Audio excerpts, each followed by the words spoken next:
Bienvenidos, bienvenidas una semana más a El viaje de Penélope, proyecto de divulgación desde el que destejemos el inmenso telar de nuestra agenda cultural, aquí en Radio Círculo. Hoy tengo el honor de que me acompañe Rodrigo Marinas. Buenas tardes, Rodrigo, ¿cómo estás? ¿Qué tal? Buenas tardes, Lucas. Pues bastante contento de volver a la librería Antonio Machado en una fecha tan especial. Efectivamente, tan especial como esta porque hoy celebramos el Día del Libro. Esta efeméride, que se organiza desde 1996, es en realidad una idea de la UNESCO, que buscaba, y cito textualmente, alentar a todos, y en particular a los más jóvenes, a descubrir el placer de la lectura y valorar sus irreemplazables contribuciones para el progreso social de la humanidad. Desde nuestro programa hemos querido sumarnos a este noble y bello ideal, y lo queremos hacer de una manera muy especial. Se nos ha ocurrido mejor forma de aportar nuestro granito de arena que juntando a hacer un pequeño diálogo intergeneracional entre dos escritoras, en este caso Sofía Guardiola. En primer lugar, bienvenida. Hola Rodrigo, gracias. Y también con Espido Freire, muchas gracias por venir. ¿Qué tal? ¿Cómo estáis? Es un placer. En primer lugar, si os parece, vamos a hacer una pequeña presentación. Espido es una escritora bilbaína con una amplia trayectoria en la novela, pero que también ha cultivado muchos géneros como ensayo, poesía o cuento. Debutó con esta novela, con Irlanda, en 1998 y posteriormente con Melocotones helados en el 99 la convirtió en la ganadora más joven del Premio Planeta, pero ha recibido otros premios en su extensa carrera como el del Ateneo de Sevilla o el Azorín. También tiene una faceta como traductora, pedagoga, profesora en distintos másteres, cursos de escritura y también, como nos ha comentado antes de micrófono, en la interpretación, en el teatro. Así que gracias por acompañarnos. Es un placer. Bien, Sofía Guardiola es también escritora. Es graduada en Historia e Historia del Arte y ha publicado la novela Plañido en Viento Norte, así como el poemario Las niñas salvajes que fuimos en Postdata Ediciones. Asimismo, colabora en publicaciones como Dentro del monolito. Muchísimas gracias a ti también por venir, Sofía. Gracias a ti, Lucas, encantada. Para abrir este diálogo queríamos recordar el programa que hicimos en su momento con Javier Jiménez y Blanca Cambronero, editores de Fórcola y Capitán Swing respectivamente, donde defendieron que ante todo y después de todo tipo de transformaciones en su sector, ser editor es un oficio. Espido, en primer lugar te queremos preguntar a ti, como escritora con la trayectoria que tienes de más de 20 años, ¿consideras que ser escritor todavía es un oficio? Sí, sin duda. Lo que ocurre es que tiene muchas derivaciones. Es decir, cuando estamos hablando ahora mismo, hoy día, de qué significa ser escritor, no estamos hablando de lo mismo que hace 50 años o un siglo, aunque hay cuestiones que siguen repitiéndose, ¿no? Ahora, en muchas ocasiones, el escritor genera contenidos también para otro tipo de formatos. Y todo está centrado en torno a su uso de la palabra o a su manejo de la palabra. Cuando estamos hablando del autor convencional, del autor que viene a nuestra mente en primer momento, ¿no? El escritor de ficción, muchas veces novelista, poco ha cambiado. Es decir, cambian los temas, cambian los enfoques, cambian muchas veces también las estructuras para adecuarse a una percepción del mundo que es diferente, pero el hecho en sí mismo de escribir, de concebir una historia y de procesarla en ese paso de la mente del autor o del creador a la mente del lector y del receptor es muy similar. Y yo defiendo, de hecho cada vez más, cuanto más conozco mi oficio, más convencida estoy de que es un oficio. Y tú, Sofía, que publicaste recientemente Plañido y tu poemario, ¿también lo concibes como un oficio? Sí, la verdad es que sí. O sea, de hecho yo acabé la carrera de Historia del Arte, es muy académica, y después escribí el libro y me di cuenta de que lo que quería que fuera mi profesión era escribir. Ajá. Y por eso estoy haciendo ahora el máster de periodismo, porque me parecía una forma de profesionalizarlo y seguir escribiendo también, pero pues eso, que me ocupara más facetas de mi vida, porque al principio cuando estudié historia era como una cosa es escribir y otra lo que estoy haciendo aquí, y quería pues juntarlo un poco. Eso es muy curioso porque hay gente que considera que el periodismo, por ejemplo, el máster o la carrera de periodismo no les enseña exactamente a escribir, lo que les enseña es otra cosa. Yo no soy periodista, aunque he trabajado luego en periódicos y en revistas toda mi vida. vengo de la filología, por lo tanto, donde tampoco nos enseñaban a escribir, a todo esto. Pero el periodismo a mí me parece particularmente útil para los autores, sobre todo autores jóvenes que están moldeando ahora su mirada, porque parte de una base totalmente distinta a la literaria. Por un lado está la precisión, ¿no? La necesidad de contrastar fuentes y de ser veraces, mientras que en la literatura eso no es tan importante. Puede serlo, dependiendo de qué desees. Y por otro lado, la idea de disciplina y la idea de escribir con pie forzado y muchas veces con una serie de cauces, caracteres, etcétera, etcétera, que cuando estás escribiendo por tu cuenta, cuando comienzas también como aficionada, no contemplas, ¿no? Entonces yo creo que es un buen punto, desde luego, de partida. Quizá no el único, ¿no? Hay otros, están las humanidades, pero me parece muy inteligente por tu parte y que desde luego te dará un margen totalmente distinto. Y al venir de la historia, además, añades otro beneficio, que es conocer otro recorrido de la creatividad humana, historia del arte, y también del desarrollo del pensamiento humano, historia secas. Pues muchas gracias, la verdad es que sí que estoy aprendiendo sobre todo lo de la disciplina. Ya. Yo nunca, en general, no soy muy disciplinada y hago cosas a lo mejor por picos de actividad y esto me está enseñando mucho a eso, a también saber ajustarme, porque... Sí, en unos 25 años dirás que casi lo tienes controlado, el tema de los picos de... O no. Porque fíjate, la organización es mucho más fácil de aprender, te hablo de mi experiencia, la tuya puede ser totalmente distinta. El hecho de organizarse bien es mucho más sencillo que el hecho de controlar cuáles son tus picos de energía, porque muchas veces está en cierta medida reñida, es decir, no sé cómo eres tú, a mí lo que me gusta es empezar cosas, y acabarlas. Me pasa igual. Acabarlas es otra cosa. Entonces me puedo disciplinar a acabarlas, pero ese primer impulso para comenzar, ese sí que no estoy muy dispuesta tampoco a disciplinarlo. También es verdad que me ha servido para darme cuenta de que soy así, porque antes no lo había pensado. Y ahora al tener, pues eso, a lo mejor tengo que escribir 5 artículos a la semana y me doy cuenta de, es que empiezas arribísima y después ya, o hay semanas que no y semanas con picos de creatividad, pero antes no lo había pensado mucho también. Sí, para eso desde luego el hecho de trabajar, tener una serie de colaboraciones puntuales, en que da igual que llueva, truene, estás enferma o no, sirve para mucho. Y además acaba con mucha tontería, que es imprescindible. Cuando hablamos de oficio, muchas veces se nos olvida que el oficio no solamente requiere de unas herramientas, requiere de un temperamento. Y ese temperamento se va fraguando a lo largo de los años, ¿no? Aunque me imagino que comenzarías a escribir siendo muy jovencita, en la adolescencia, y por lo tanto tienes ya un recorrido de casi 10 años en cuanto a escribir y en cuanto a manejarlo.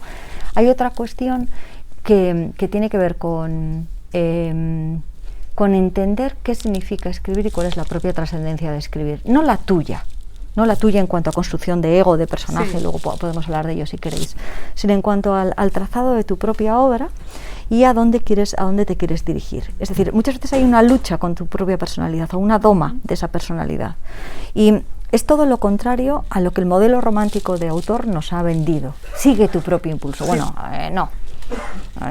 Total, sí. Es decir, si te suicidas a los 27, sí, pero no es lo que esperamos de Sofía y desde luego no es lo que yo he llevado a cabo, ¿no?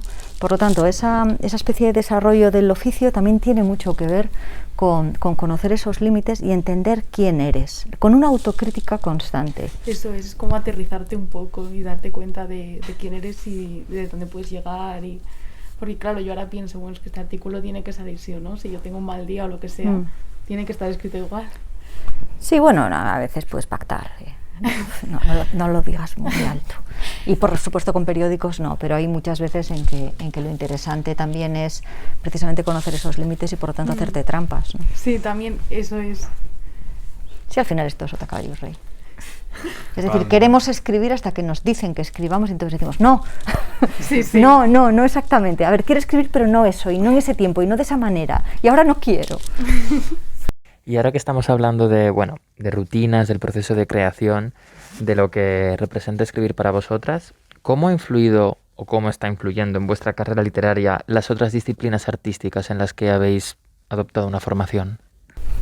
Pues bueno, es que a mí la verdad es que me influye en todo, porque yo al empezar la carrera me di cuenta, o sea, no solo de que toda la historia son historias, sino de que hay formas muy distintas de contar esas mismas historias y cambian totalmente. Entonces yo muchas veces a lo mejor quiero contar una historia o... Bueno, antes como que yo creo que no lo pensaba, era un poco más automático y ahora a lo mejor digo, ¿y desde dónde? ¿Y qué quiero que sepa este personaje, que este otro no? O cosas así, porque claro, cambia totalmente la historia, aunque los hechos que yo quiera contar sean los mismos. Y eso es algo que he aprendido mucho, sobre todo en asignaturas pues más de historiografía o cosas así que al principio pensaba que no me iban a interesar para nada y luego me han servido mucho en este sentido, y el arte pues en inspiración más abstracta, la verdad. O sea, yo creo que para escribir o para hacer cosas creativas tienes que ver cosas creativas y conocerlas, entenderlas. Entonces yo a lo mejor voy a, no sé, veo un cuadro o algo así, se me ocurre una idea y a lo mejor no la escribo, la apunto en el móvil y se queda ahí, pero a lo mejor luego en otra historia surge, o es como que viendo cosas inspiradoras te inspiras. Antes de pasar a Espido, disculpa por detenerme en otra de tus grandes aficiones, Sofía, que es la fotografía, y que en tu perfil de Instagram hay obras maravillosas. ¿Cómo ha influido en concreto esta rama artística a la hora de, no sé, cuando tú igual planeas una escena en una novela o donde sea? ¿Qué destacarías de ella? Mira, pues justo me parece curiosa esa pregunta, porque a mí lo que me pasó con la foto, y por lo que no la abandoné un poco, pero a lo mejor antes me la tomaba más en serio, y es que muchas veces yo tenía una foto en mi cabeza y cuando organizaba todo para hacerla salía diferente y yo no sabía por qué. O sea, esta foto no ha quedado como la idea que yo tengo de la foto y no sé qué cambiar en el proceso de hacerla, en la luz ni en nada, para que se parezca a esto que yo tengo en la cabeza, y eso me decepciona. Bueno, tampoco es decepción, me extrañaba. Y entonces con escribir me pasa menos, porque, hombre, no es que escriba la primera y diga esto es lo que tengo en la cabeza, pero me pongo como a trabajarlo y pienso que se acerca más, y por eso la foto me acabó como agotando, porque era como, qué difícil es que con lo que hago consiga lo que pienso. Sí, es muy interesante lo que estás diciendo. Yo estoy en gran medida de acuerdo. Yo estudié filología inglesa, por lo tanto la forma de aproximarme a la parte canónica, ¿no?, de la literatura sí que estaba muy cercana. Claro. Es decir, era el análisis, por un lado, gramática, idioma, etcétera. A mí no me hacía demasiada gracia esa parte, y por otro lado el estudio literario. Es un estudio de la historia de la literatura, más que de otra cosa. Pero bueno, sacas conclusiones rápidamente, ¿no? Lo que tú estabas comentando, los distintos puntos de vista, el grado de conocimiento del personaje de cada historia, esa parcialidad de las miradas, por ejemplo, es algo que muchas veces analizas como características de otros autores, está más cercano. Pero yo previamente a los estudios universitarios estuve durante muchos años estudiando música, en particular canto. Me convertía, por lo tanto, en un personaje.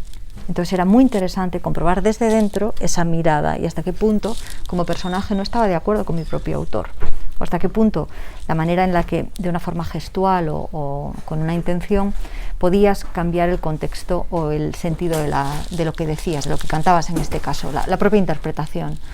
Al estudiar también principalmente armonía, repentización, te dabas cuenta de cómo se iban repitiendo determinados fragmentos musicales, frases. Y al estudiar también, hasta cierto punto, ¿no?, composición, para mí fue muy útil descubrir que principalmente las óperas y los conciertos tenían una enorme similitud con construir una novela, con construir una historia en la que existía una serie de déjà vus o de historias reiterativas, de temas, ¿no?, que se volvían otra vez a repetir. Entonces, formas musicales, por ejemplo, me fue muy útil para la novela. Y el resto de las aficiones que tengo, casi todas están vinculadas a lo artístico. Y no puedo estar más de acuerdo. Necesitamos esa inmersión en algo que sea estético. Suelo hablar de belleza, pero bueno, me entendéis, ¿no? Cuando hablo de belleza, no tiene por qué ser hermoso. Para ello, también con el tiempo, algo que he ido descubriendo es que cuanto más distantes de tu formación de origen estén tus nuevos intereses, es probable que más aporte a tu mirada literaria. Es decir, si te apetece o te llama o por algún momento determinado tienes interés en la física y la química, ¿no?, o tienes amigos que te hallan en ese camino, que a veces tampoco es muy conveniente. O si lo que te interesa, por ejemplo, como es mi caso, es la arquitectura o es la moda. Sí, pero la moda es otra cosa, porque la moda, o sea, yo es al contrario, a la moda llevo la historia, no llevo la moda a la historia, ¿no? Pero sí, por ejemplo, la naturaleza, la botánica, es decir, cuestiones que no tienen nada que ver con el hecho de escribir, sí que te enseñan cuál es la sistematización, por ejemplo, del conocimiento, y eso es interesantísimo. Y luego, bueno, claro, la inspiración o las ideas o el motor de una historia va cambiando según tu estado de ánimo, según tu conocimiento, según tu edad. Para mí, por ejemplo, es más fácil extraer ideas de las lecturas previas que de los estímulos personales, ¿no? Sin embargo, hay otras personas que funcionan de otra manera, y de hecho tenemos ahora muchos autores que no tienen lecturas, pero que en cambio del mundo del audiovisual o de su propia carrera previa extraen historias. Hay muchas formas de llegar al mismo punto. Lo importante es que lo que tenga que contarse esté bien contado, y lo importante sobre todo es que puedas realizar una mínima justificación de por qué estás contando lo que cuentas. Hablo de narrativa. Poesía va por otro lado, sin duda, y otro tipo de disciplinas también. Quería preguntaros, volviendo a los inicios, tú has mencionado antes a Sofía, por ejemplo, que ella lleve seguramente casi una década desde que empezó como tal a ponerse a escribir, ¿no? Desde la adolescencia temprana. Y tú también has mencionado que Irlanda, aunque la publicaste en el 98, la escribiste con 16 años, ¿no? El primer relato fue a esa edad. Entonces, desde esa primera época vuestra hasta ahora, ¿cómo ha evolucionado vuestra forma de componer y en general de concebir la creación literaria? ¿Me preguntas a mí? Bueno, imagínate, es que son muchos años, ¿no? Yo comencé a escribir con una cierta sistematización con 14 y tengo ahora 47, son más de 30 años. Y en esos años mi vida ha estado dedicada a leer, a escribir y a trabajar en este entorno, con todas las derivaciones que tiene, ¿eh? Y por lo tanto son 30 años de oficio. Eso significa que cuestiones que dabas por hecho has tenido que cuestionarlas, que dudas que parecían irresolubles acaban por disiparse, intereses que parecía que te iban a acompañar durante toda tu vida, sobre todo en el fragmento de edad entre los 16 y los 30, ¿no? Esa primera juventud. Parecía que solo podía preocuparte según qué tipo de temática, y sobre todo que tu propia mirada estaba centrada en eso. De pronto, a partir de los 30, hay gente que a partir de los 35 o de los 40, la temática comienza a variar. El aprendizaje, es decir, la formación es básica, el número de lecturas. Y después podemos llamarlo las bofetadas de la vida, la gente suele llamarlo experiencia, ¿no? Es decir, las decepciones. Sí. No hablo ya solamente de las decepciones del mundo editorial, de la gente, de las expectativas, sino la decepción de cuál era tu punto. Lo ha descrito muy bien Sofía. ¿Qué tenías tú en tu cabeza? ¿Qué era aquello a lo que deseabas alcanzar y qué estás consiguiendo de verdad alcanzar? O sea, moderar esa expectativa y darte cuenta de que a lo mejor creías algo que no solamente no es asequible, es que ya no te interesa. Es muy interesante. Se van añadiendo anillos al tronco del árbol, y también se van quitando determinadas máscaras. Esta es una profesión muy aspiracional, y lo es para nosotras mismas. Sí, sí. En el momento en el que llegamos a ser autoras, también te revistes muchas veces de una cierta, ¿no? Sí. No es que sea una máscara, no es que sea un disfraz, es que no hay tantas referencias, aunque ahora hay más, no hay tantas referencias de qué significa ser escritora. Por lo tanto, copias o adoptas determinadas actitudes, determinadas frases, repetimos, vamos caminando sobre otro tipo de huellas. Y generar tu propia huella y generar tu propio discurso supone un esfuerzo para el que muchas veces estás agotada, sobre todo porque muchas veces no es bien entendido, o es mal traducido por los medios, o sencillamente el lector no está interesado en el proceso, lo que está interesado es en el resultado. Entonces, todo eso son conceptos que yo en mi caso por lo menos he ido interiorizando a lo largo de los años, y ahora, que espero que me queden todavía varias décadas por delante, estoy preparada para todo lo otro que tengo que aprender, y que tiene que ver con el calado de la vida, con el sentido más trascendental de qué significa escribir o no, y combinarlo con la realidad. Y la realidad es que estamos en un mundo literario en el que lo que se busca muchas veces es otro tipo de historias, y no las historias que a mí me gustaría contar. ¿Cómo combinamos eso? Sí. ¿Dónde encontramos ese equilibrio? ¿Cómo salirme con la mía en los dos aspectos, contando lo que yo quiero y viviendo lo que yo quiero contar? Yo lo resumiría más o menos así. Sí, además es que justo estaba yo pensando en mi respuesta ya, y has dicho una cosa que digo, es que justo es que soy enormemente sabia, es algo que... Es justo, estaba pensando, a mí lo que más me ha cambiado la concepción es pensar que ahora no solo tengo que escribir, sino como que tengo que ser escritora, en plan. o no tengo que serlo, o sí, o mucha gente espera algo de ti como escritora y es, o sea, como construir una figura de ti que es eso, no es que sea una máscara, pero a lo mejor tampoco es la persona que soy cuando hablo de otra cosa y me parece, no sé, complicado e interesante y es lo que más me estaba preocupando últimamente porque sí, no sé, como por ejemplo eso, yo vengo aquí a hablar y estaba pensando uy, ¿cómo soy yo como escritora? Si yo soy yo, no lo sé. Pero es verdad que la gente espera cosas diferentes de ti, incluso gente que ya te conoce en otros ámbitos cuando estás como hablando de tu libro o hablando de escribir o hablando de literatura. Lo que ocurre es que lo que la gente espera no va cambiando además y lo puedes moldear. Lo importante es que tú generes tu discurso. Es decir, que esa reflexión de cómo soy yo como escritora sí que te la plantees y que llegues además a una serie de conclusiones, aunque las conclusiones sea aún no lo sé y me encuentro en tránsito, ¿no? O me doy cuenta de que estoy pasando una etapa que está ya superada y paso hacia otra. Y esto no es un consejo, estoy pensando en alto, es decir, es esa sensación de que en muchas ocasiones tampoco te reconoces en la imagen que otros proyectan sobre ti.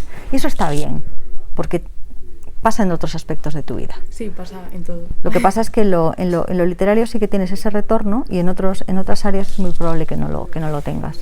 Y por otro lado, también muchas veces hay un afán de naturalidad que no tiene que ver con la autenticidad. Sí. Es que obviamente yo cuando estoy hablando con amigas que no pertenecen al mundo literario, no me comporto ni soy ni adopto la misma actitud que cuando me encuentro con colegas que pertenecen al mundo literario.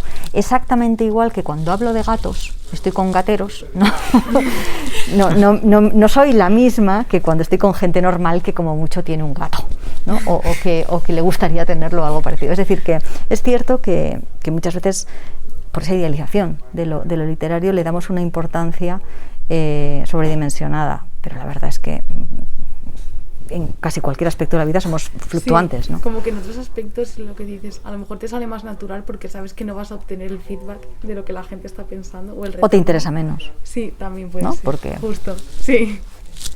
Esto es serio, esto va en serio, ¿no? Estamos dejando un legado. Entonces, a veces nos revestimos de una solemnidad que luego decimos, es que tampoco soy yo. Sí. Ya. Pero tampoco dejas de ser tú. Sí. Pues sí, la verdad es que sí. Es como que es una parte de ti y vas eligiendo en cada faceta de tu vida qué parte potencias. Luego se integra mejor también. Cuantos más años llevas dedicada a ello, menos diferencia hay entre lo que piensas, lo que sientes y cómo actúas. En un principio esa lucha sí que es mayor. Sí. Y creo que lo es en cualquier oficio artístico, ¿eh? No se limita únicamente a lo literario. Pues ahora en esa compleja ecuación queremos meter la incógnita de la erupción de las redes sociales, que no es menor.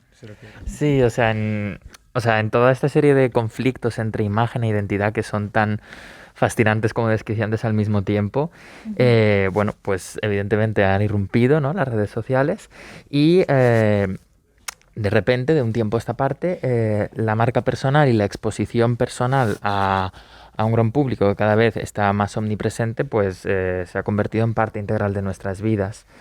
¿Vosotras dónde creéis o dónde encontráis el límite entre transmitir cercanía y entre la sobreexposición de la vida personal en este sentido?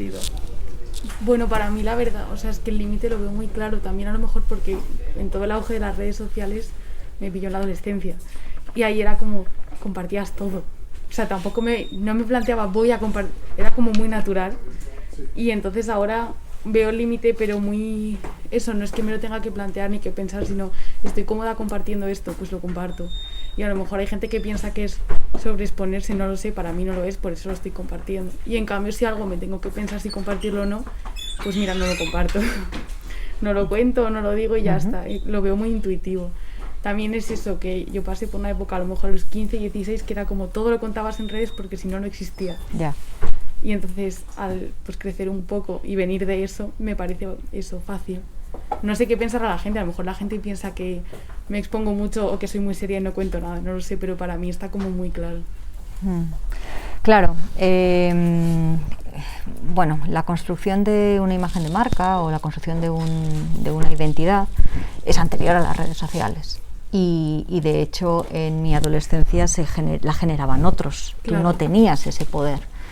Y cuando yo comencé a publicar, quienes eran los responsables de esa imagen eran principalmente dos medios. Uno de ellos eran la propia editorial, que a través del dossier, la presentación y el enfoque, incluso a veces la colección, ¿no?, en la que publicabas, se te presentaba de una forma o de otra, y por otro lado los medios de comunicación, principalmente los escritos, que han sido los que y la radio también, ¿no?, que han sido los que se ocupaban de generar esa imagen. Había personas que tenían, bien por su físico, bien por su temática, una definición muy clara. Yo fui la última que apareció en la llamada generación Cronen, ¿no?, en la que estaba muy presente la estética de los propios escritores.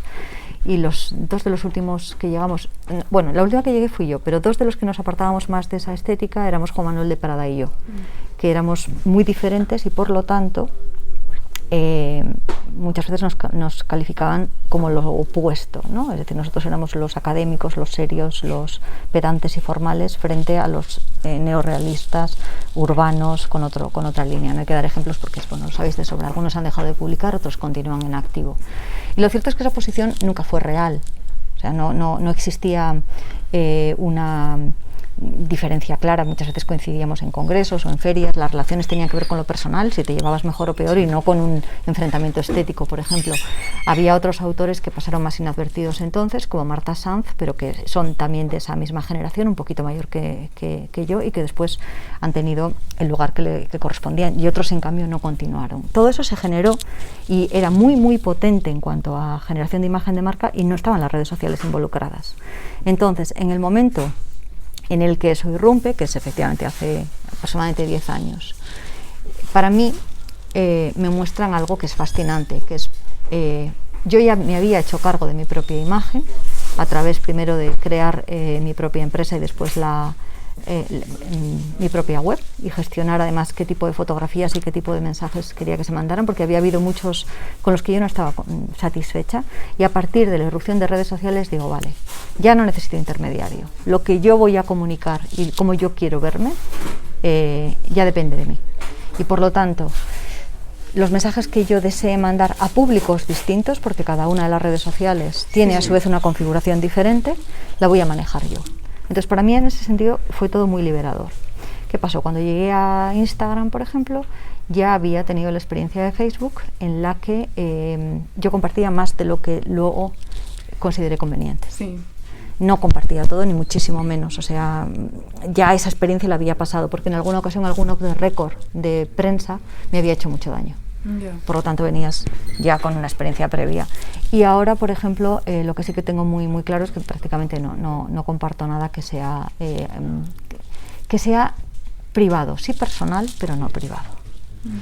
Y bueno, y mi comunidad de lectores lo sabe. Entonces, por supuesto que siempre se desliza algún cotilleo, pero generalmente no está generado por mí. ¿Qué hace eso? Que muchas veces haya suposiciones erróneas, sí, pero no están confirmadas por mí.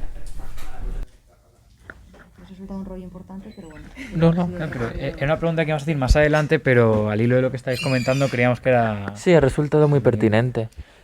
Si queréis ahora volvemos al tema de los inicios un poco y cómo comenzar a publicar. Sí. Sí, exacto. Podemos retomar con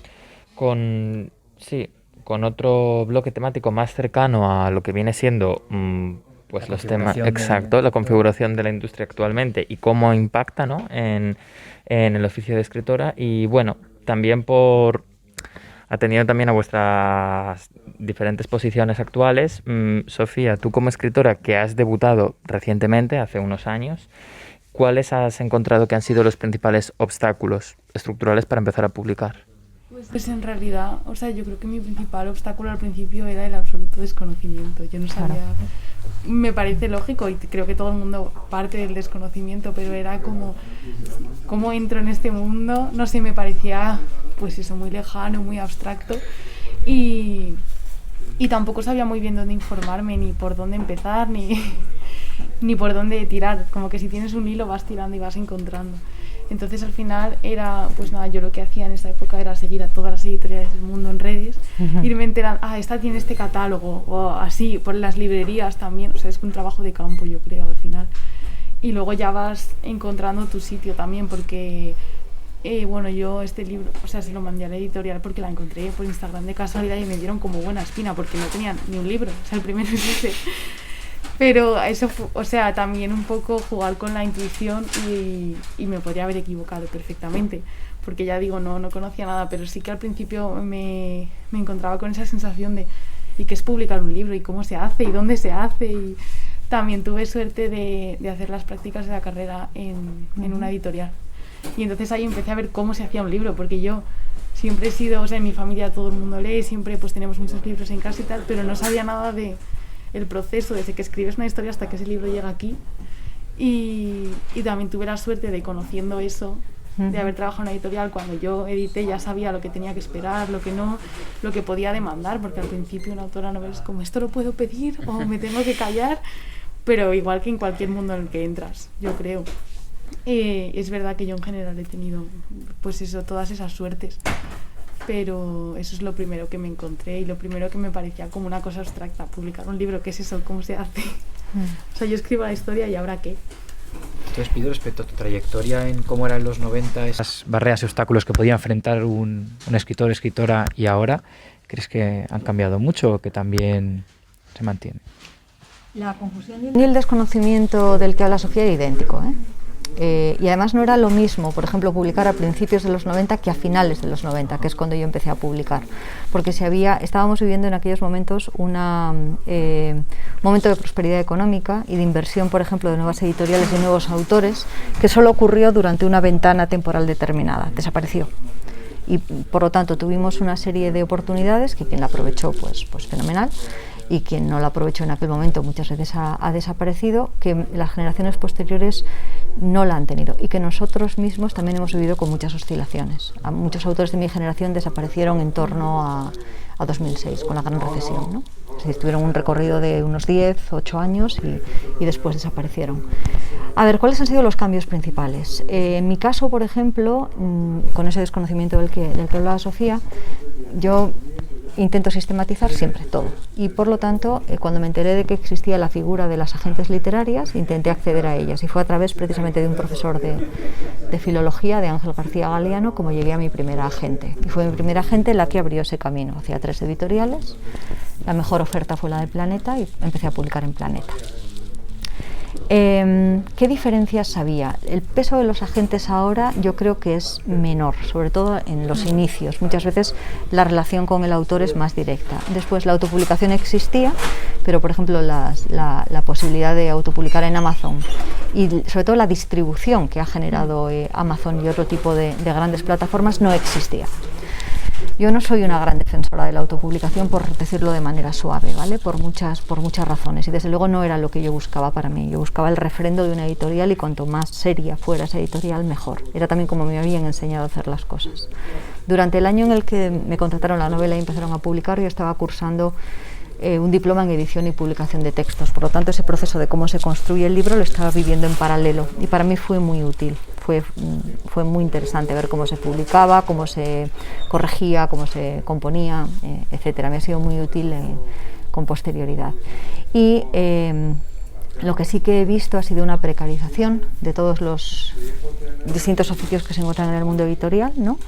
Y una atomización del sistema, es decir, se ha polarizado. Por un lado, los grandes grupos tienen un gran peso, posiblemente mayor que el que nunca han tenido, y por otro lado tenemos los pequeños sellos, que no son sinónimo de calidad en todos los casos, pero en ocasiones sí que lo son, y que tienden a invertir en voces, generalmente en voces nuevas, en voces que no vienen avaladas, por ejemplo, por la traducción o por un éxito en autopublicación, que es lo que muchas veces tienden a hacer los grandes grupos, ¿no?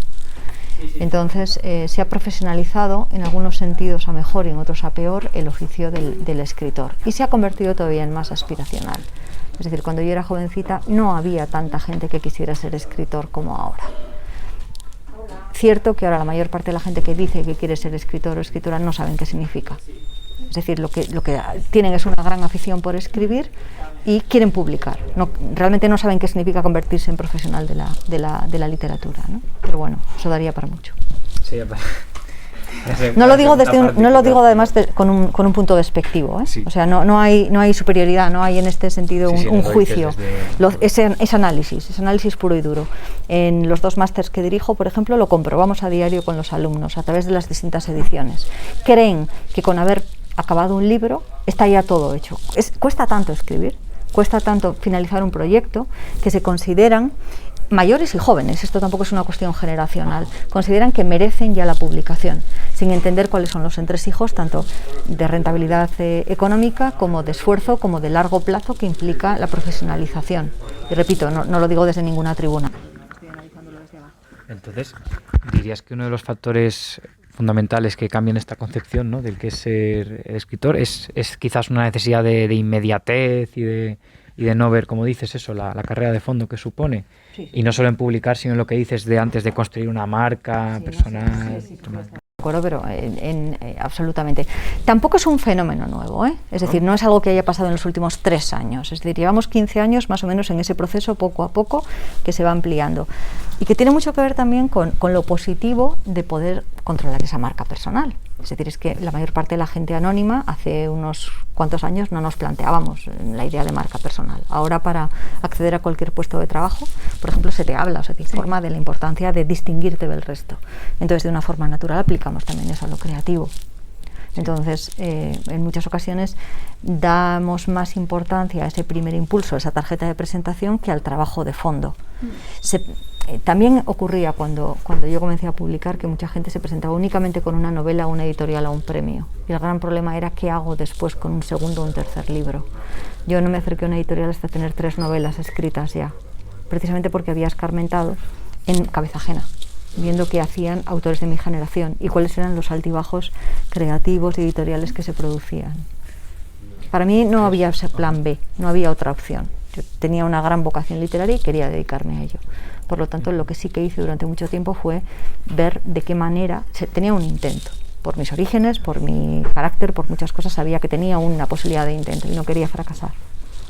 Entonces, a pesar de esta fragmentación y atomización que has comentado en lo que es el sector, pero a la vez ciertas herramientas que pueden permitir empoderarse a un escritor novel, ¿crees que entonces hoy en día puede ser más fácil que se dé a conocer este concepto tan manido, ¿no?, de joven promesa o un escritor pues que esté comenzando como Sofía? ¿Crees que entonces a día de hoy eso tiene más fácil, tiene más ventajas a su alcance, o que la competencia es más feroz incluso que hace unos años? ¿Cómo ves en general? Es que las dos cosas no se excluyen. Claro. Es decir, el darte a conocer tú supone que tu primo también se puede dar a conocer, o tu compañero de clase con el que hasta ese momento estabas a partir un piñón porque los dos teníais la misma afición, claro, se convierte en tu competidor inmediato, ¿no?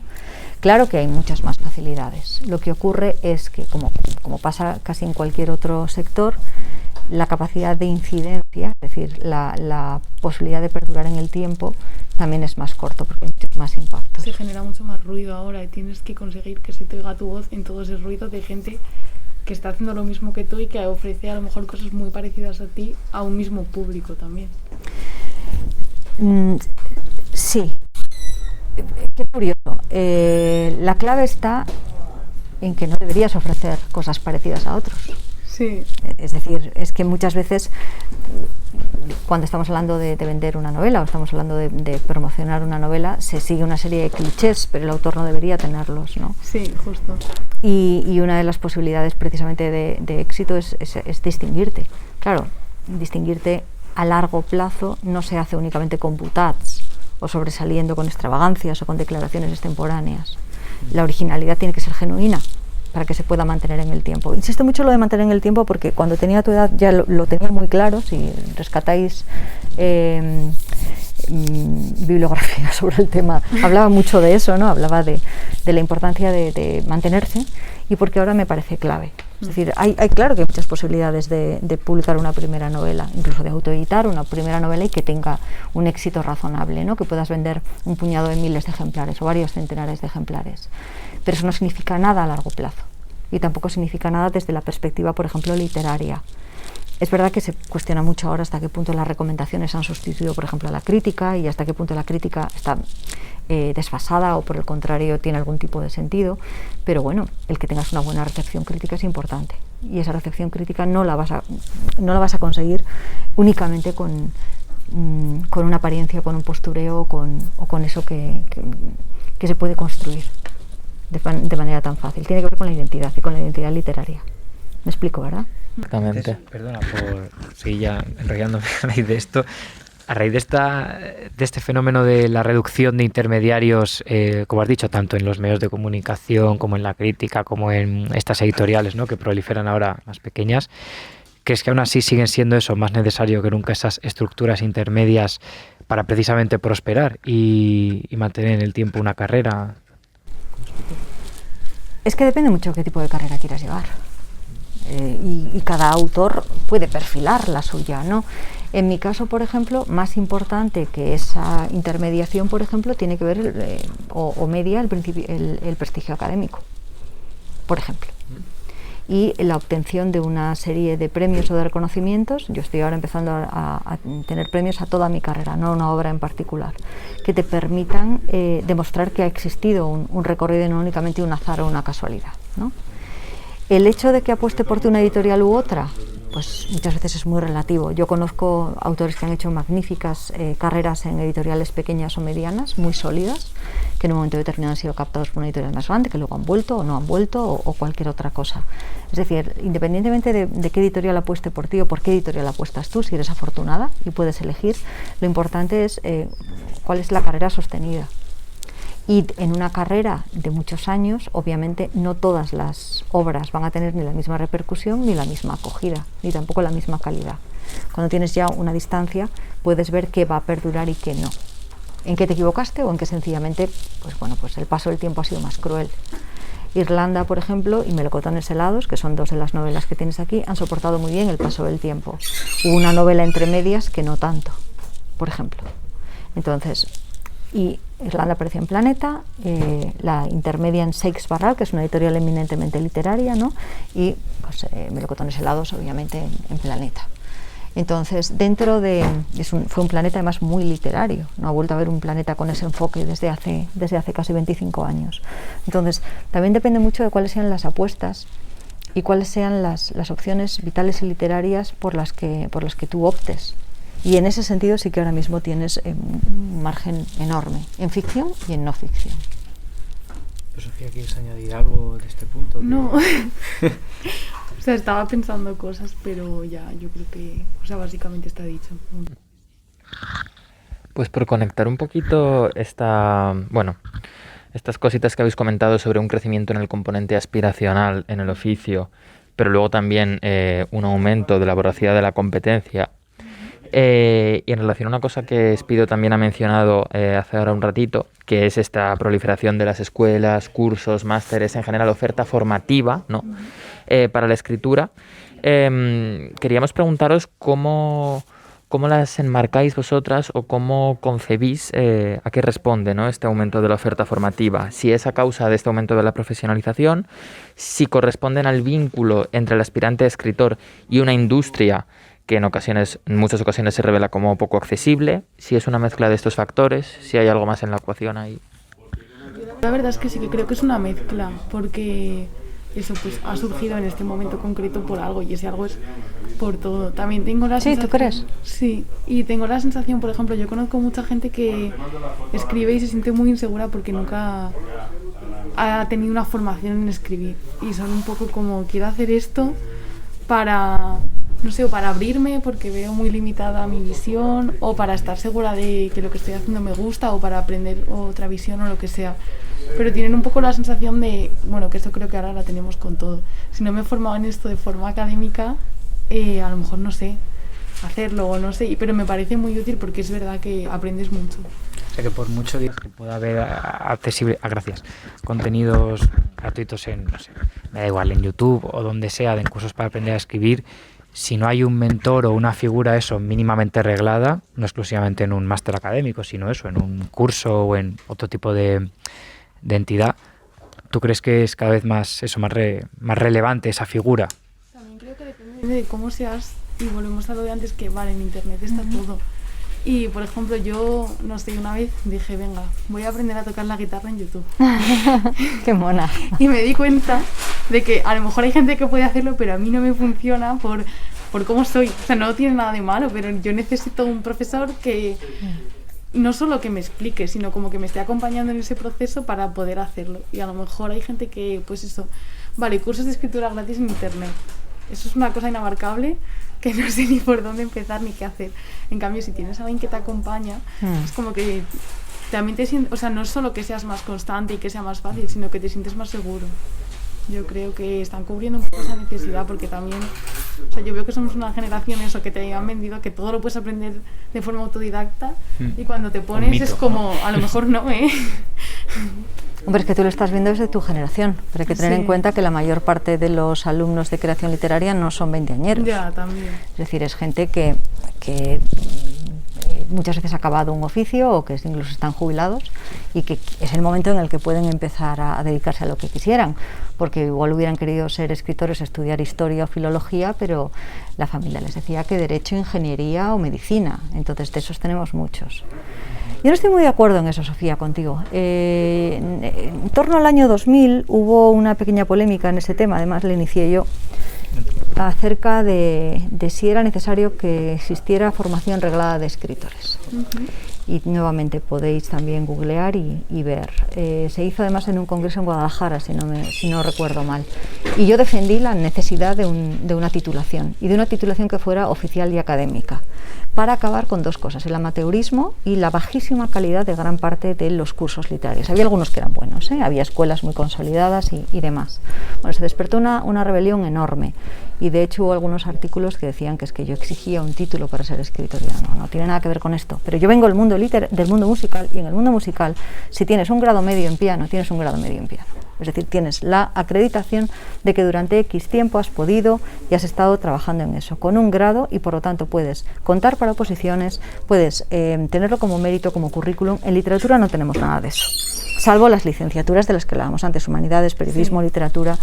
Entonces, bueno, era el momento de Bolonia, y a mí me parecía que se podía hacer algo. Me fui a Escandinavia y después a Estados Unidos a formarme en ese tema, y regresé con una metodología propia, que es la que ahora se aplica tanto en el máster de la BIO como en el máster de Decor, que son los dos que yo dirijo. Durante muchos años no hubo ningún tipo de interés, y ese tipo de interés tenía que ver con que no había cabida en las universidades, que era donde yo lo quería dirigir. Entonces, durante mucho tiempo organicé y dirigí cursos intensivos de verano, que era donde bueno, pues las propias universidades podían estructurarlo. ¿Qué ocurre? Vuelve a cambiar el sistema educativo y el sistema formativo, sobre todo en universidades, y se incluyen algunas disciplinas principalmente americanas y principalmente de escuelas de negocios, donde la creación literaria, y no solamente literaria, sino también dramaturgia, etcétera, etcétera, empieza a cobrar importancia, y cobra importancia en el posgrado. Y ahí es donde de pronto toda universidad quiere un máster de creación literaria. Y de ahí, en muchos casos, la proliferación. No es un azar, no es que de pronto ha habido ni siquiera es que haya habido una demanda. La demanda se está generando ahora, porque siempre la ha habido. Siempre ha habido gentes en escuelas puntuales. El tema está en que ahora se ha sistematizado, y como digo, las universidades están viendo que ahí en posgrado puede haber un hueco determinado. Cuando yo monté el máster en la Universidad Internacional de Valencia, hace ya unos cuantos años, era prácticamente el único que había, no era el único. Y tenemos algunos que son muy relevantes, uno de ellos en la Pompeu Fabra, por ejemplo, que es estupendo, y alguno más que podríamos destacar. La mayor parte de ellos carecen de dos cosas. Una de ellas es un temario pedagógicamente sólido, y otra de ellas es autores que combinen la posibilidad pedagógica y un recorrido como autores en sí mismos, que son los mínimos que yo marcaría, por ejemplo, para una buena enseñanza. Siempre me lo he tomado muy en serio y he dedicado muchas horas de mi vida precisamente a formular todo este tipo de sistematización. Y por suerte en los últimos años eso ha sido reconocido, ¿no? Pero lo cierto es que para mí era mucho más sencillo impartir este tipo de cursos en universidades en el extranjero, y así lo hice, por ejemplo, en The Hong Kong University, o así lo hice en Aberdeen, o así lo hice en una ocasión en Uppsala, o así lo hice en otro tipo de universidades, que hacerlo en Madrid, o hacerlo en Barcelona, o hacerlo en Valencia, o en mi propia universidad en Deusto. Todo eso ha cambiado. Vamos a ver hacia dónde se dirige. porque lo cierto es que la banalización también de este tipo de enseñanza, con 4 fórmulas muy americanizadas, también se está imponiendo, y eso no es aprender a escribir. Yo no creo en la mentoría, de hecho aborrezco ese tipo de concepto. Tienes que tener un estilo propio, y ese estilo propio no puede estar ligado ni a una escuela, ni a un director, ni a un profesor tutor. Sin embargo, la enseñanza de posgrado, la enseñanza superior en creación literaria, tiene a su vez que prestarte o dotarte de una serie de herramientas que te permitan crear tu propia obra, sin fidelización y también sin una romantización excesiva. No se pueden generar expectativas que luego no se puedan ofrecer al alumno. Y en eso queda mucho por hacer. Es decir, continuamos todavía, como digo, con un tipo o con un nivel de formación muy mediocre. ¿Por qué? Porque a nadie se le exige un carnet o una titulación determinada para ser profesor de creación literaria. Por lo tanto, tenemos a grandes mediocres literarios siendo profesores de creación literaria.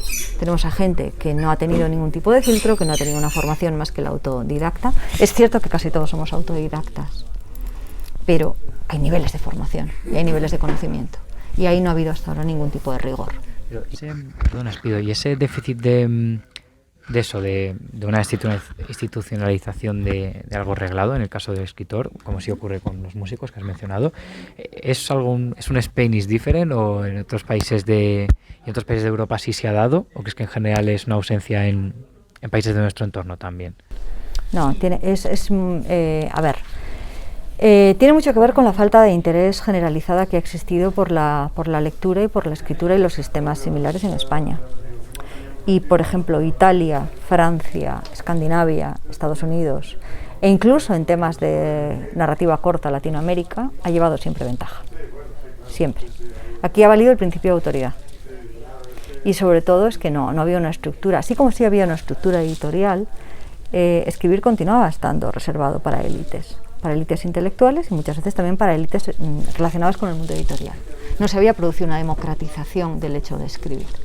Eso ha sido muy reciente.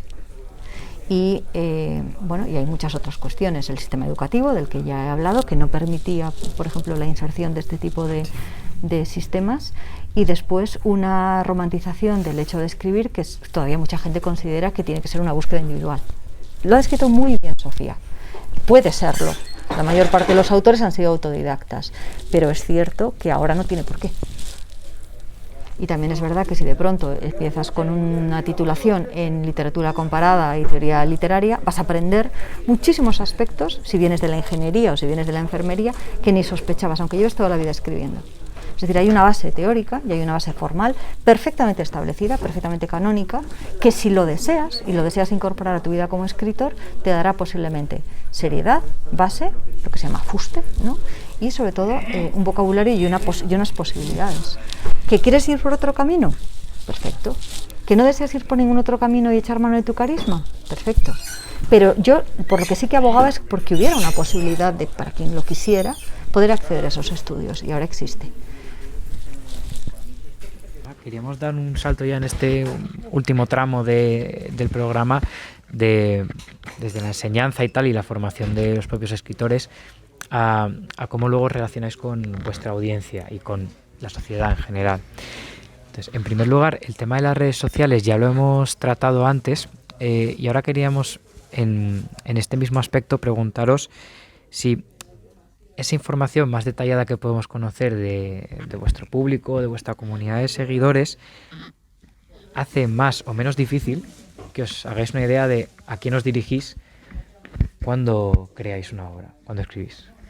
Bueno, yo es que a lo mejor esto es una cosa como una mala estrategia, pero yo cuando escribo algo como que no pienso para quién va a ir, porque si lo pienso me pongo como expectativas a mí misma o normas ya, y luego a la hora de escribirlo no me sale bien. Sí que es verdad que cuando lo acabo a lo mejor lo pienso, pero no es una cosa que yo suelo tener en mente, porque, pienso que me va a perjudicar más de lo que me va a favorecer.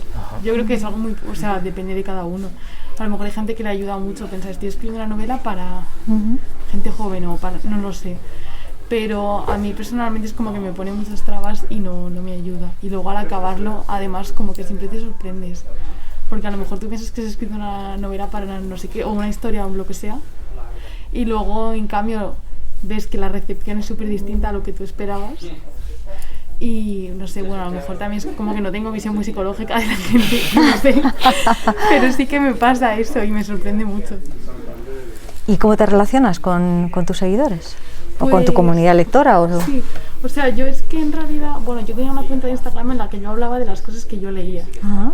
Y luego de repente, claro, ya tenía pues un grupo de personas que leían cosas parecidas, o bueno, en general, y de repente yo, pues en esa comunidad dije, oye, he escrito un libro, y la gente pues no se lo esperaba. Y sí que mucha gente, yo creo que la visión que tenía de mí leyendo y de mí escribiendo fue muy distinta. O sea, era distinta porque... Ya. O sea, yo pienso que lo que escribo viene mucho de lo que leo porque pienso que pasa siempre y que es inevitable. Pero a lo mejor se esperaban otra cosa, no lo sé.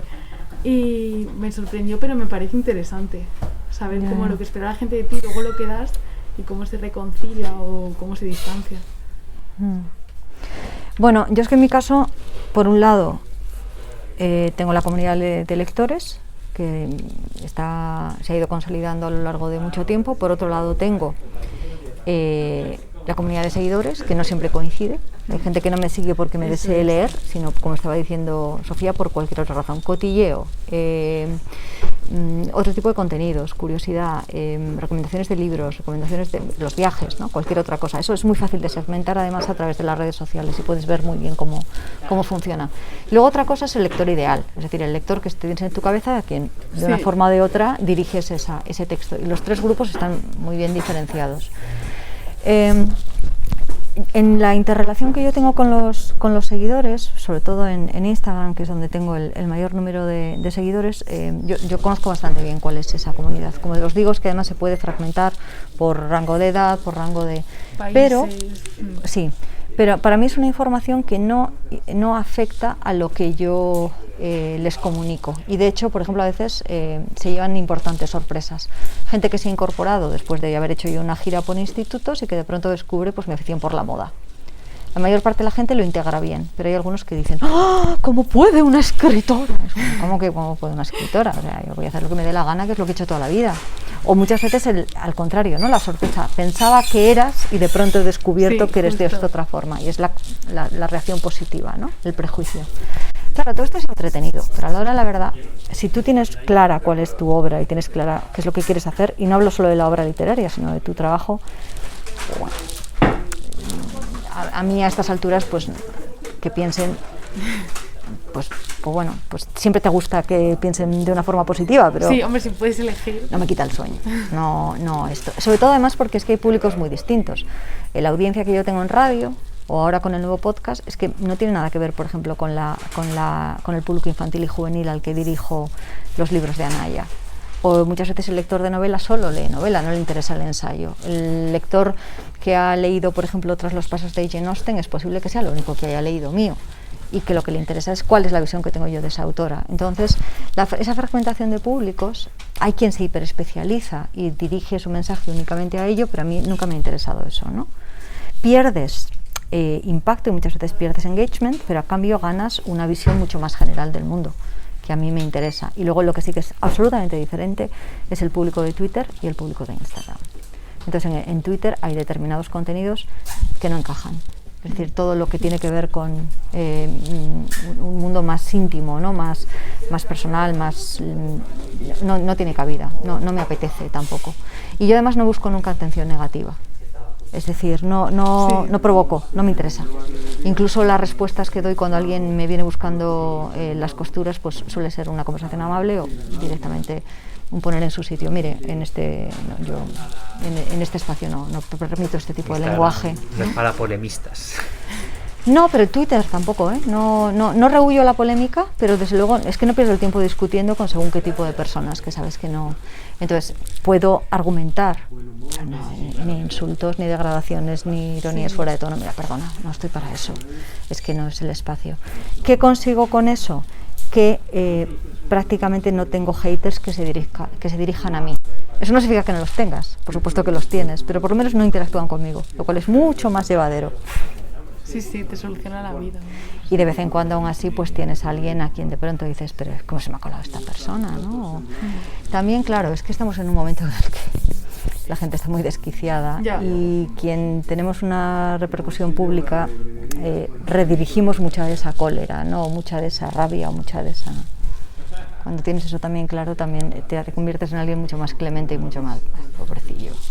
¿Qué va a hacer? Sofía, en este punto de cómo afecta la relación con vuestra comunidad de lectores que estamos abordando, ¿cómo valoras también la importancia de tejer alianzas, por así decir, entre escritoras de tu misma trayectoria o en general gente que también difunda sus proyectos en redes como Instagram?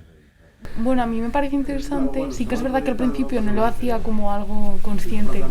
Era como, estas personas me interesa lo que hacen, entonces las voy a seguir. Y sí que es verdad que también creo que la comunidad muchas veces, por lo menos en mi caso, se ha creado como por inercia. Tipo, tenemos vivencias parecidas, entonces como que te vas juntando, ¿no? Pero, por ejemplo, hace poco en el máster tuve una masterclass de poesía de Adrián Vieitez, que es un poeta súper joven que acaba de empezar, tiene un libro de hecho, y nos dijo que para él era como lo más importante.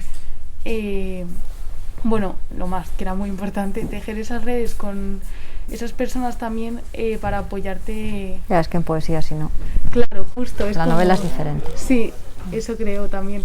Y de hecho he conocido a gente distinta cuando escribí el poemario que cuando escribí la novela. Y es como, eso, creo que en el mundo de la poesía sí que tiene más, a lo mejor más sentido o es más natural. Pero vamos, yo nunca lo he hecho como algo consciente, sino que ha ido surgiendo así. Y también porque son gente que me interesa. O sea, no solo su libro, o normalmente son personas que me interesan, entonces las empiezas a seguir, veis que sois afines y al final se acaba creando una red, pero que yo nunca me he propuesto como algo consciente. Y por ir cerrando ya un poco con el programa y retomando también la cuestión de el acercamiento a los clásicos, la educación y la transmisión de la literatura a las nuevas generaciones, os queríamos preguntar, por una parte, ¿cuál fue vuestro primer contacto con los clásicos y cómo impactaron en la educación literaria? ¿Y cómo creéis que puede renovarse o reactualizarse esa transmisión de los clásicos en la escuela actualmente o a las nuevas generaciones? Pues yo creo que a eso vas a contestar tú mejor. Sí.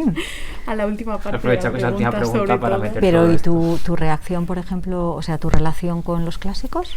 Bueno, yo es verdad que empecé a leer clásicos y a disfrutarlo en la universidad. Ya. En el instituto era un poco como... Es que tampoco voy a decir que fuera rechazo, pero me resultaban como un poco indiferente. Una tarea más que tengo que hacer, la hago y ya está. O sea, no era como, qué horror leerme esto, no puedo más. Pero era un poco como que me pasaba sin pena ni gloria. ¿Tuviste buen profe? Pues la verdad es que yo los recuerdo como buenos, sí. Pero no sé, en la universidad yo tenía una asignatura de literatura por año. Ya. Era cronológica mi carrera. Y entonces a la vez que veías arte de Grecia y Roma, veías la literatura, claro. veías... Y entonces fue cuando me empezó a gustar. Conectabas. Eso claro, es. Claro. A ver, yo es que era la excepción de la clase, lo fui siempre. Mi apodo era diccionario. O sea, yo era una devoradora de libros desde que era muy pequeñita. Y además había muchos clásicos, porque a diferencia de lo que ha comentado Sofía, en mi casa no había muchos libros, pero los que había sí eran clásicos. Eran textos que había comprado mis padres o mi hermana, que estaba estudiando filología hispánica y que me lleva unos cuantos años. Y luego la biblioteca pública. Y en la biblioteca pública, aparte de infantil y juvenil, lo que tenías era mucho texto clásico. Todavía no había tanta novedad. Y yo lo devoraba y me apasionaba y copiaba estructuras, aumenté mucho mi vocabulario en muy poquitos años, cuando estaba en primaria, era muy pequeña. Y me fascinó ese mundo, pero era la única de la clase y en muchas ocasiones la única del colegio. Entonces luego me ha costado hacer ese ejercicio de adaptación de decir, es que tú eras la rara. La mayor parte de la gente, cuando le pedían que leyera tal cosa, buscaba un resumen, se lo hacía el padre, no le gustaba, y de ahí pasé a indagar por qué eso se producía. Y se produce muchas veces por la falta de contagio de pasión o porque no se contextualiza. Eso es decir, justo. No entendemos por qué me suelta a mí este señor o esta señora ahora este rollo sobre este texto.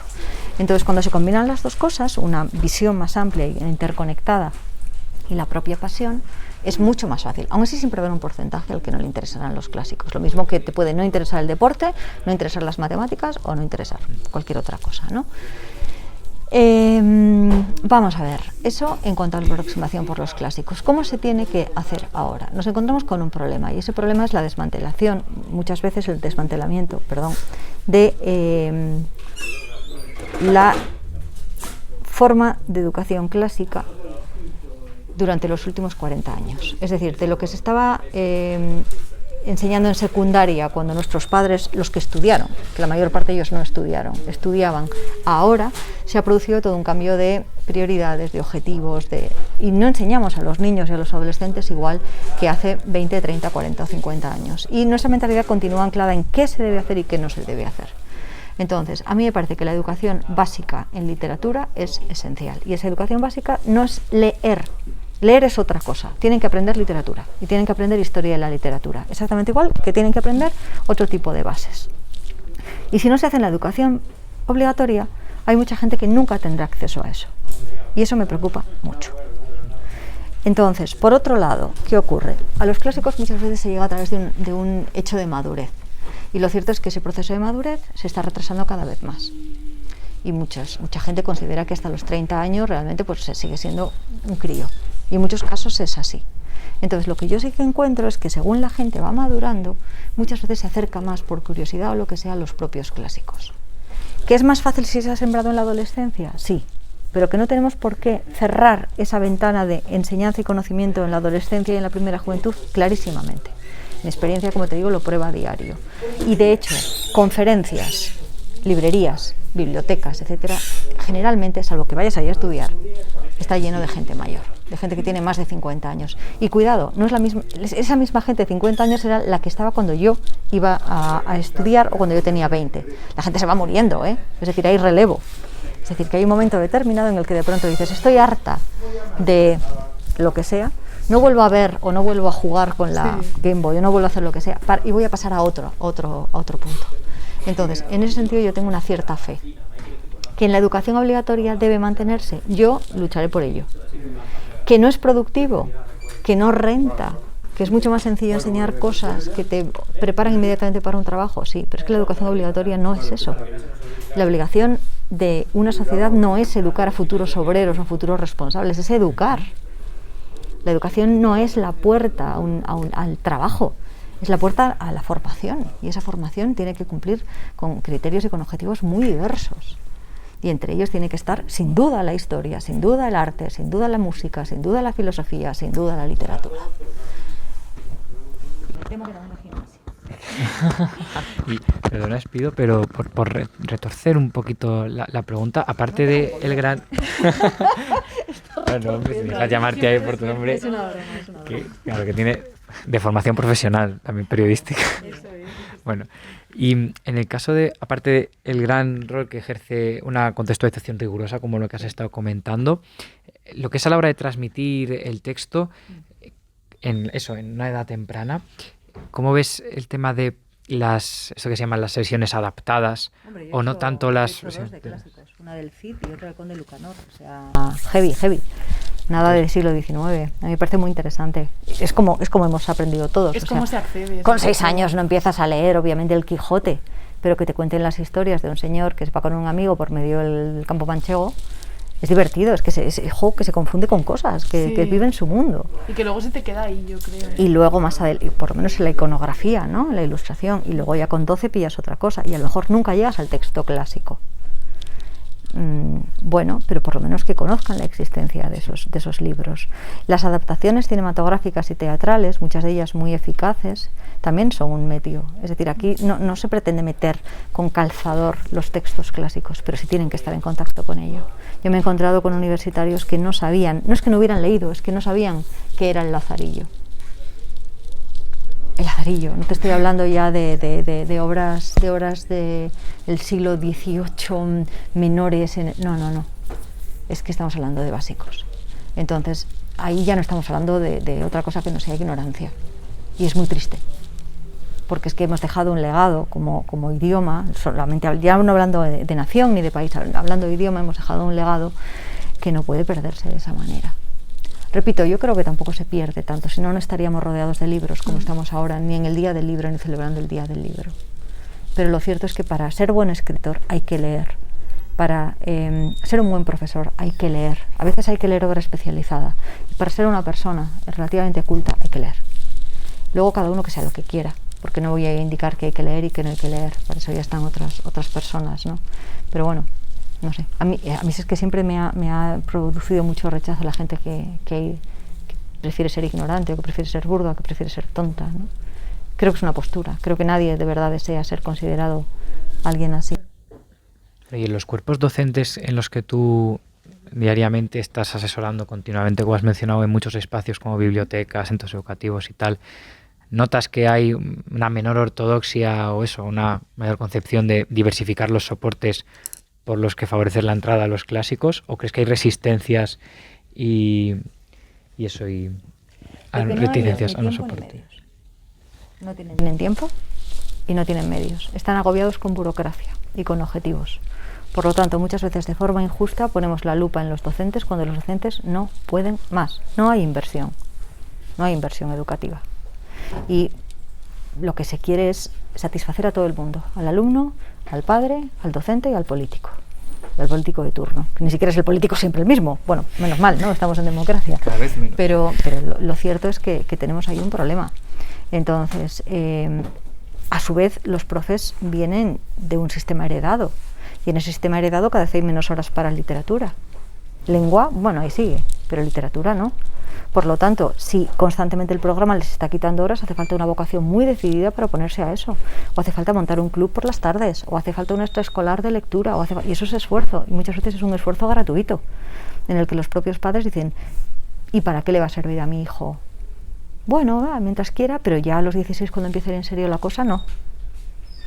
Entonces, el problema es que no hay un interés real de esta sociedad por estos temas. Solo lo hay cuando se aborda, muchas veces por un interés político muy localizado, cuando se aborda en los medios de comunicación. Pero si en el día a día existiera, no estaríamos hablando ni de las dotaciones económicas que tenemos, ni de la sensación de desasistidos que me transmiten constantemente los docentes, ni por supuesto de la programación televisiva, ni de la programación. No es un problema de los docentes. Por abusar de tu confianza ya en este punto, claro, tiene gracia que en este marco donde se oyen en los medios de comunicación precisamente estos reclamos de la reivindicación de las humanidades, y que luego se da esta infantilización que se comentas de que se concibe que la madurez cada vez llega más tarde, pero sin embargo desde los 16, 17, como dices, ya están más cerca de la selectividad y tiene que darse una profesionalización muy temprana. Quizás valoras esto como una tensión que está más acentuada últimamente. Bueno, ¿dónde ponemos el límite de la educación obligatoria? Hay una población muy importante de alumnado que no quiere continuar estudiando por encima de los 16, no digamos ya 17 o 18. Entonces, el problema no tiene tanto que ver con una infantilización, o sea, no veo una relación directa entre la infantilización y, por ejemplo, el sistema educativo, el acceso a otro tipo de educación, sino a que estamos intentando adaptarnos constantemente a una sociedad en la que el principio de la formación ya no quiere que sea público. Es decir, en muchos casos las propias empresas exigen unas prácticas que ya no son pagadas, sino que el propio alumno tiene que pagar. Entonces, amigo, este es el capitalismo. Entonces, si la formación se reduce cada vez menos y de ello se deriva un negocio en muchos otros aspectos, ¿a quién le interesa que los chavales salgan bien formados? Cuando estamos clamando además constantemente porque la educación pública, Dios mío, qué horror, qué espanto, qué mala es, invertir en esa educación pública, invertir también en sanidad, ya de paso, ¿no? Ya que estamos en este terreno. El problema está en que es un gran negocio. Y si no, echa una ojeada a quienes se están posicionando inmediatamente en consejerías de educación. Generalmente son partidos o son adalides de la educación concertada o de la educación privada, en la cual no hay registros ni tampoco hay los controles que tiene la educación pública, y en la que la mayor parte de las veces se accede a los títulos a través de dinero. Entonces, la formación aquí, ¿qué interés tiene? No estamos hablando de nada de eso. El problema se desvía hacia otros puntos, ¿no? Lo que pasa es que es mucho más interesante hablar y tener un debate de 2 semanas acerca de que, Dios mío, la filosofía desaparece. No, claro, es que antes estábamos fascinados por la filosofía. O sea, por los campus universitarios había hordas de alumnos persiguiendo a los profesores de filosofía, y los de filosofía, los profesores decían: tú, mentecato, vete a ESADE, no te quiero en mis filas. Es decir, es que hay una hipocresía formal constante en estos temas, ¿no? No sé si en tu experiencia, Sofía, quieres añadir también comentarios. No, pienso eso. Te adhieres. O sea, nada que añadir. El programa de consenso. Perfecto. Pues muchas gracias, Espido, gracias Sofía por haber acudido, habernos acompañado esta mañana del Día del Libro.